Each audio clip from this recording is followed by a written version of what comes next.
Bienvenidos a El Rincón de Aquiles.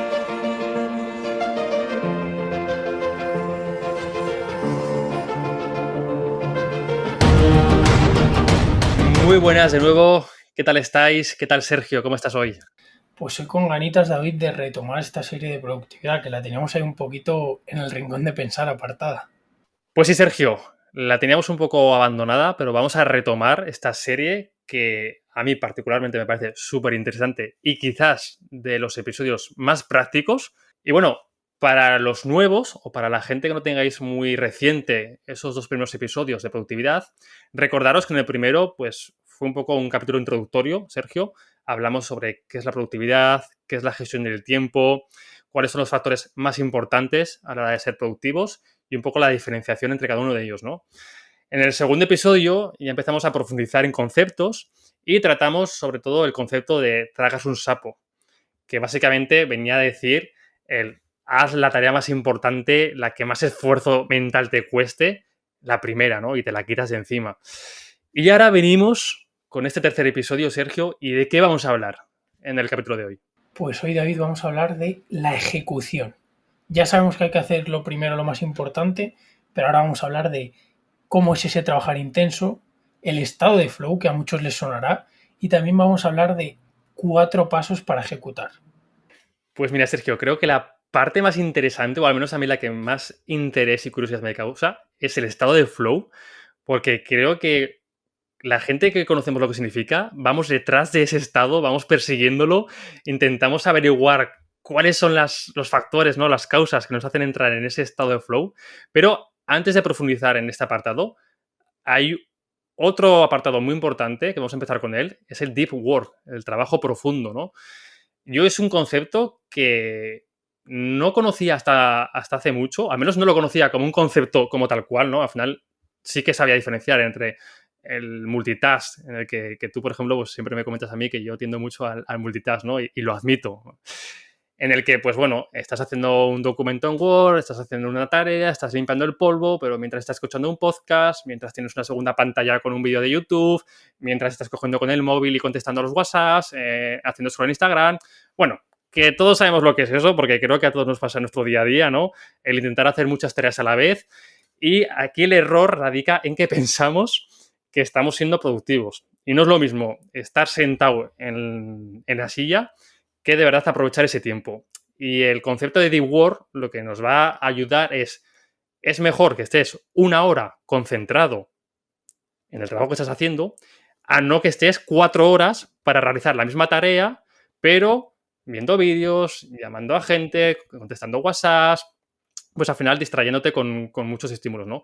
Entonces, Sergio, ¿en qué consiste realmente en el deep work? ¿De dónde viene? Que por cierto hay un libro que ahora nos puedes hablar de él y un autor que nos habla y nos profundiza mucho en este concepto.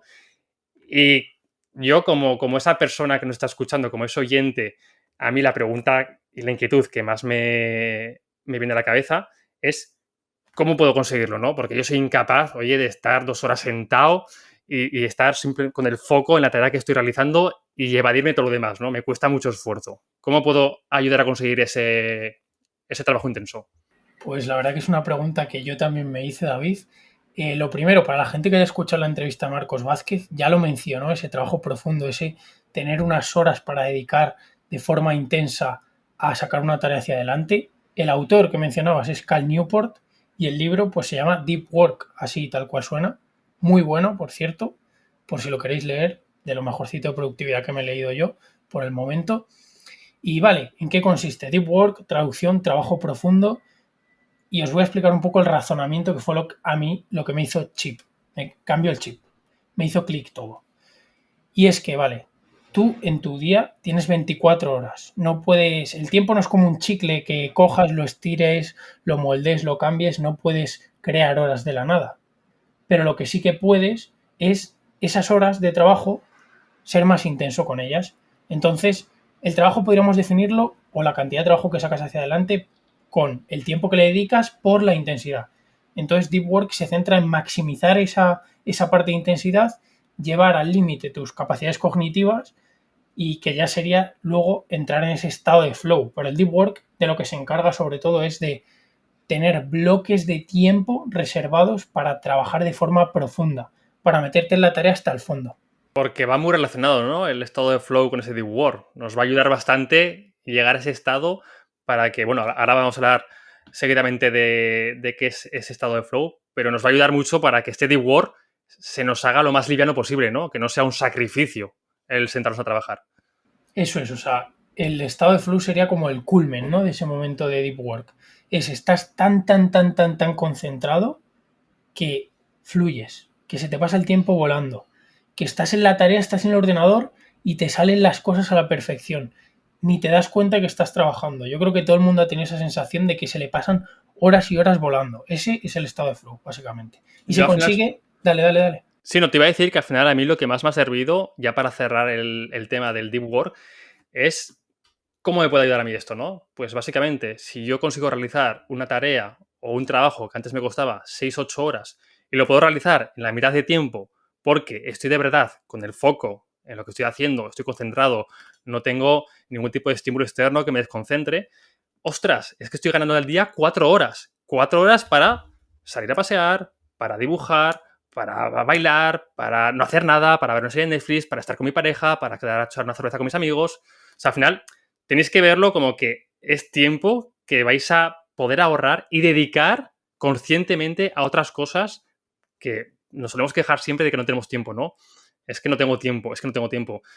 Al final tenemos tiempo si lo organizamos bien. Entonces, te va a merecer mucho más la pena pasarlo mal, entre comillas, ¿vale? Porque no hay que pasarlo mal. Al final es un aprendizaje, ¿no? En el que quizás, y esto sí que es verdad que puede pasar, que las primeras semanas te cueste mucho esfuerzo, sobre todo a nivel mental, porque no estás acostumbrado a sentarte y estar 3 u 4 horas sin quitar la mirada de lo que estés haciendo. Entonces te va a costar un esfuerzo mental, ¿no? Al final tienes una mente dispersa y esa mente hay que entrenarla.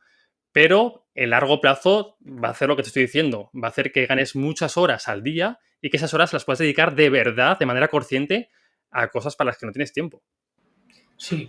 Luego en la parte final del podcast, David, pasaremos a consejos prácticos, pero para que la gente lo entienda, a mí una similitud que me ayuda mucho a entenderlo mucho mejor es, tu capacidad de concentración es como un músculo.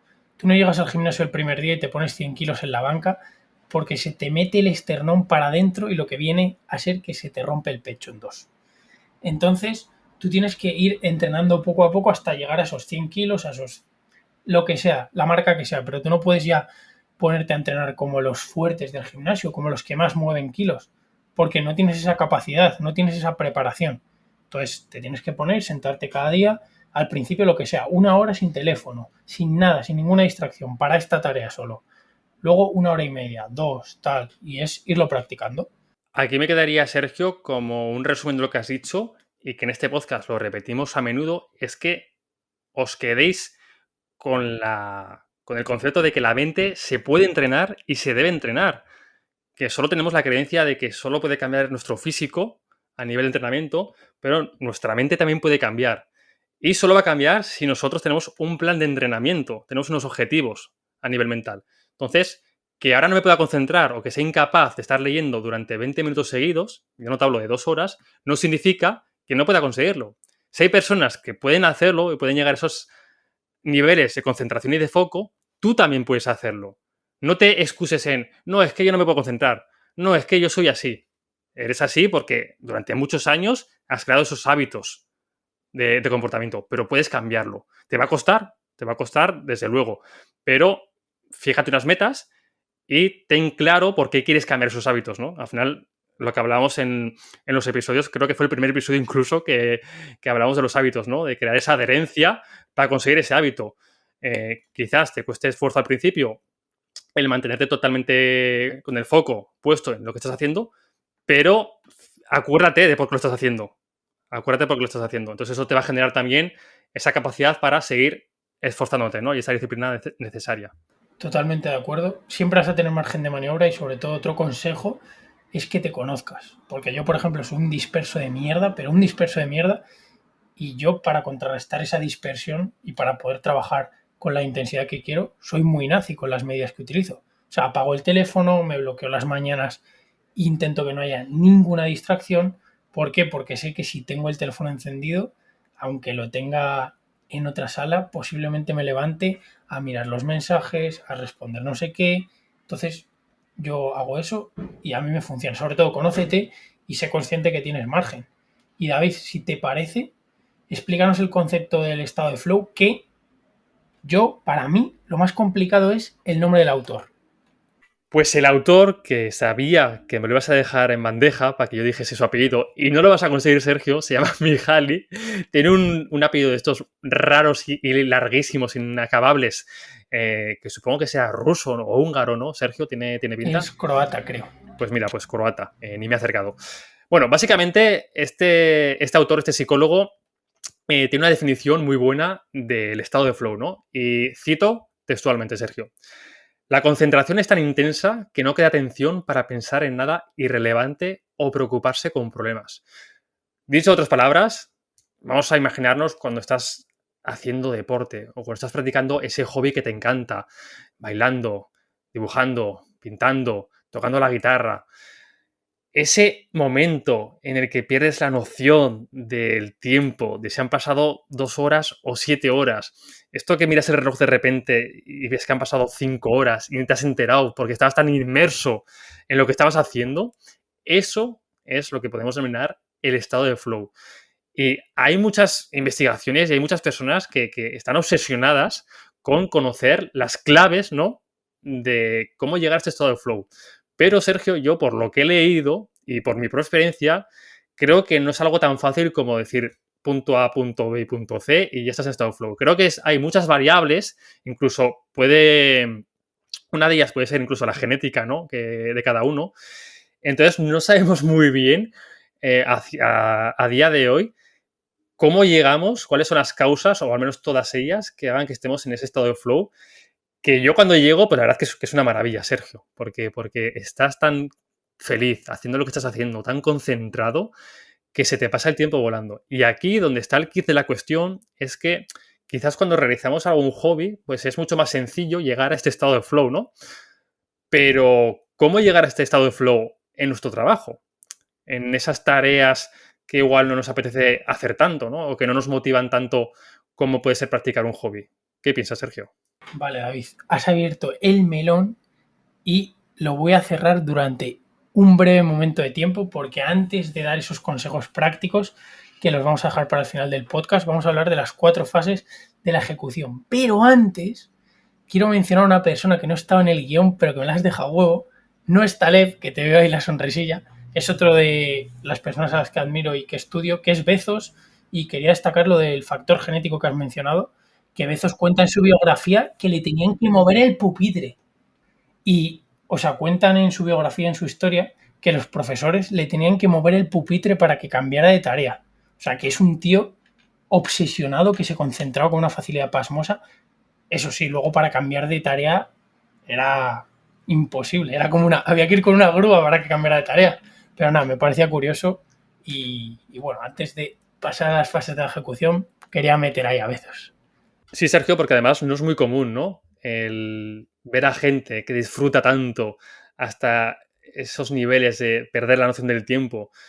Tendemos, ¿no? En la actualidad, en nuestros tiempos, a realizar tareas de manera aburrida, de manera sistemática, de manera en la que el profesor está dando la clase, pero también está mirando el reloj para ver cuándo termina. Que sí, yo me acuerdo, Sergio, que creo que todos tenemos esa anécdota, ¿no? De estar en clase, ya sea en el colegio o en la universidad, y estar más pendiente casi el profesor de la hora que tú mismo, ¿no? Claro, eso te causa una sensación de decir, joder, pues si el profesor se está aburriendo, ¿cómo quieres que me sienta yo, no? Y ahí está, ¿no? Y luego, en cambio, ves a otros profesores, de esos que a todos nos han marcado, esos que todos recordamos 2 o 3 nombres que nos vienen a la cabeza rápidamente, que dan la clase y una inmersión total en cada clase y la viven como si fuera la última clase que van a dar en sus vidas. Y creo que parte o una de las causas del estado de flow es conseguir que esa tarea sea atractiva, ¿no? Para nosotros. Así que, Sergio, ahora tocaría hablar de las 4 fases que nos van a ayudar a ejecutar todo lo que hemos hablado de manera óptima, pero te voy a proponer, Sergio, dejarlo para otro episodio porque creo que esas fases se pueden desarrollar mucho más y pueden dar lugar incluso a un episodio solo para ellas.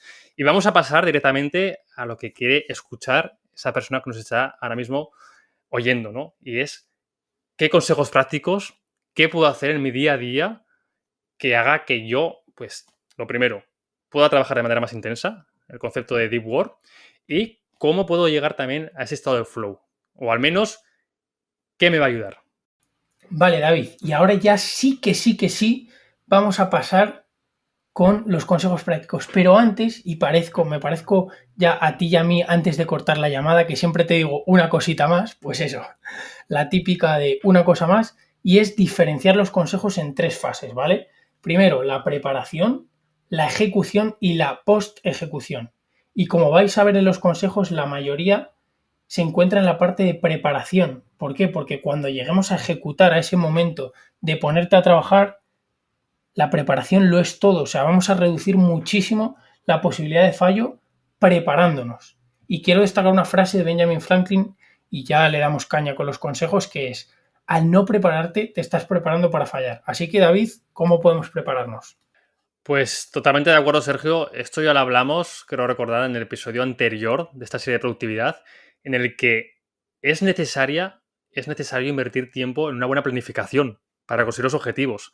Por muchos objetivos que nos planteemos, si no perdemos tiempo, o mejor dicho, invertimos tiempo en una buena planificación, no vamos a llegar jamás a esos objetivos. Entonces aquí lo podemos extrapolar de la misma manera, ¿no?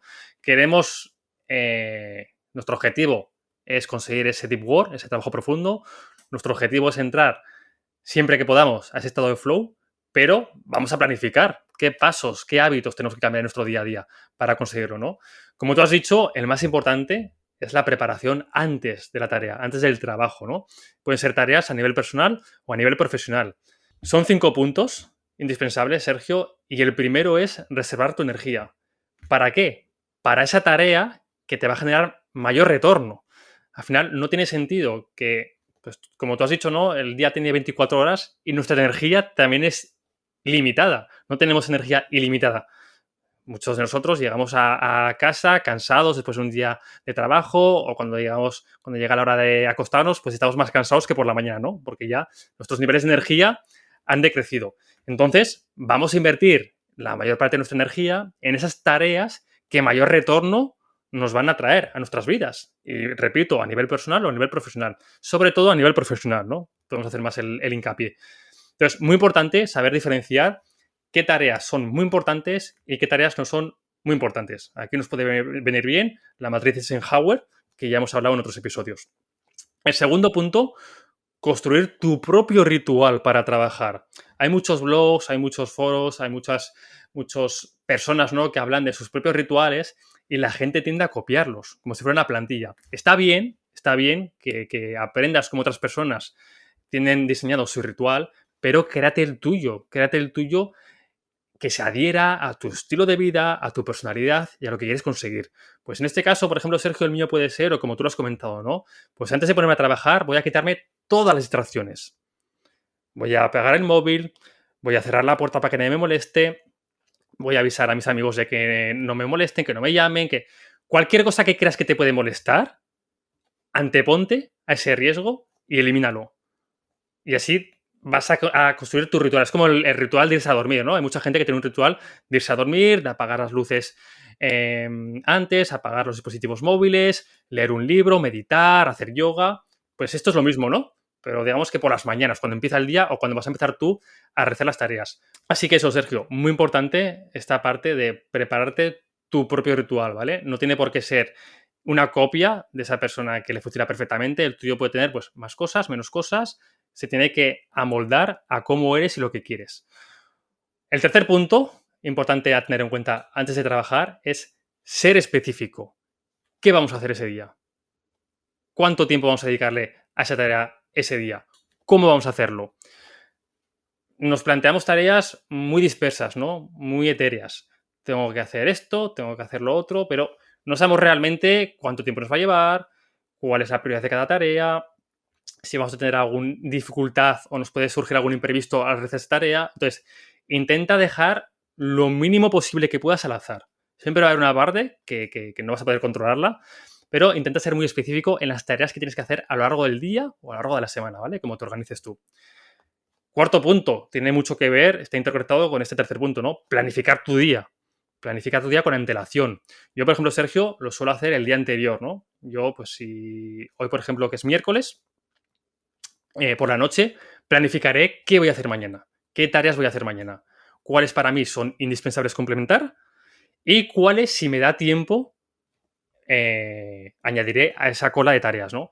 Y si no me da tiempo, no pasa nada, porque yo ya he analizado previamente que no son importantes ni urgentes. Por lo tanto, pueden irse al día siguiente o cuando crea conveniente. Muy importante esta parte de planificar tu día. Y llegamos al quinto punto, Sergio, y para no extenderme demasiado, que ya me he extendido mucho, es muy sencillo. Planificar el descanso.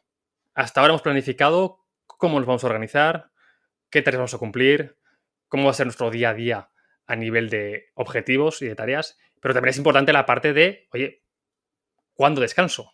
O todo es trabajo, Sergio. También tenemos que planificar esos tiempos de desconexión total, ¿no? Y puede ser salirte a dar un paseo y escuchar un podcast como el que estás escuchando ahora mismo, echarte en el sofá y ver una serie de Netflix, quedar con un amigo y salir a tomar algo, ¿no? Son momentos que no son productivos como tal, o al menos a nivel profesional, pero sí que son esenciales para que puedas ser productivo al día siguiente, que es lo que estás buscando si estás escuchando este podcast. Y bueno, Sergio, hasta aquí los 5 puntos que hay que tener en cuenta para organizarnos en las tareas y nuestra forma de trabajar antes de trabajar. Ahora habría que ver qué es necesario mientras estamos realizando ese trabajo o cuando hemos terminado ese trabajo. Así que, danos luz, Sergio. Pues David, antes de darte luz, tengo que decirte que los planificadores de la URSS, de ese periodo de la Unión Soviética, estarían orgullosos de ti. Madre mía, cómo te gusta planificar, ni que te dedicaras a ello, chaval. Y ahora sí, David, vamos con el consejo a la hora de durante el trabajo, que es mantener indicadores visuales. Hemos dicho eliminar las distracciones, pero si puedes ponerte un post-it con una frase que te recuerde que tienes que volver al trabajo. Cosas que te vuelvan a meter en ese modo trabajo cuando estás distraído. En vez de tener el móvil, pues tener eso. A mí me viene bien a veces un post-it donde me ponga vuelve al trabajo o haces esto porque quieres. Algún mensaje que te favorezca ese retomar el trabajo. Un mensaje que tu cabeza lo asocia, vale, vuelvo al trabajo. Y pasamos al acabar el trabajo, ¿vale? Este consejo que es cuando acabes tus bloques de trabajo, acaba el trabajo. Ya está, este es el consejo, acábalo. No, mi trabajo acaba a las 8, pero claro, hasta las 9 menos cuarto estoy respondiendo emails, respondo algún mensaje directo, las típicas tareas de final de día y te está gritando tu madre para que vayas a cenar y no has acabado de currar y vas a acabar a las 8 y dices, pero ¿cómo he acabado yo a las 11:30 de la noche sin cenar y sigo trabajando? Entonces es muy importante que esa hora de final la respetes y seas respetuoso con tu Y tiempo sobre de todo, trabajo. Sergio, analizar las causas de por qué ha pasado eso, ¿no? Uno, porque no has planificado correctamente el día. Y dos, porque no has aprovechado el tiempo como es debido. Entonces también sé consciente de por qué estás hasta las 12 acabando el trabajo que se supone que tienes que haber acabado a las 8. Eso es. Y como consejo extra, que nosotros lo estamos sufriendo mucho, es dejarte los renacuajos para el final. Para entender este guiño tienes que escuchar el anterior episodio de Tragarse un sapo y los renacuajos básicamente son esas tareas, como he mencionado, de el email, responder mensajes directos, hacer tareas así que se van acumulando, esos fueguecillos que se van haciendo durante el día y que tienes que hacerlos sí o sí porque son urgentes, pero que te van a sacar de ese estado profundo. Entonces, déjatelo para el final del día, pero volvemos al consejo de antes. Respeta el final del día de trabajo. Esto es súper importante. Y ya para cerrar, David, y para meter un poquito de hype, en el próximo episodio de productividad vamos a hablar de minimalismo digital y cómo podemos emplear la tecnología para ser más productivos y no al revés, como nos pasa muchas veces. Pues tiene muy buena pinta, Sergio, ese episodio. Y para la gente que hayáis llegado hasta aquí, de verdad, hemos hablado mucho, son muchos conceptos, muchas cosas diferentes, pero es súper sencillo. Intentar aplicar estos consejos de uno en uno. No queréis de repente implementar todo a la vez, todo lo que hemos hablado en este podcast, a vuestra vida, porque ya os digo desde aquí que no va a funcionar. Entonces, quedaros con lo que más os ha resonado, con esos consejos que os hemos dado Sergio y yo, y pensáis que falláis o que sí que os pueden ayudar, ¿no?, en vuestro día a día a, pues, ser más eficientes con vuestros tiempos, a conseguir esos objetivos de manera más óptima, y ya está, ir poquito a poquito y al final os dais cuenta de que una vez que implementéis un nuevo hábito, una nueva conducta en vuestro día a día, pues será más fácil de implementar la segunda, ¿no? Y así viceversa. O sea, no os atoréis con tanta información, ir poquito a poquito y que al final todo esto, como siempre decimos, es el largo plazo, ¿no? No queréis hacerlo todo para la semana que viene. El comportamiento de los hábitos es algo que hay que mantener a largo plazo. Pues nada, Sergio, lo dejamos por aquí. Me lo he pasado muy bien, no sé tú. Yo también, David. Es un tema que a mí me causa mucho interés y os repetimos, como siempre, si os ha gustado, si de verdad pensáis que este episodio o este podcast le puede ayudar a cualquier amigo, a un familiar, a un compañero de trabajo, recomendárselo, de verdad, porque es de la mejor forma que hoy en día nos podéis ayudar. Nada, que compartir es vivir, David, y que esperemos que os haya gustado mucho. Compartir es vivir. Nos vamos con eso. Adiós. Adiós.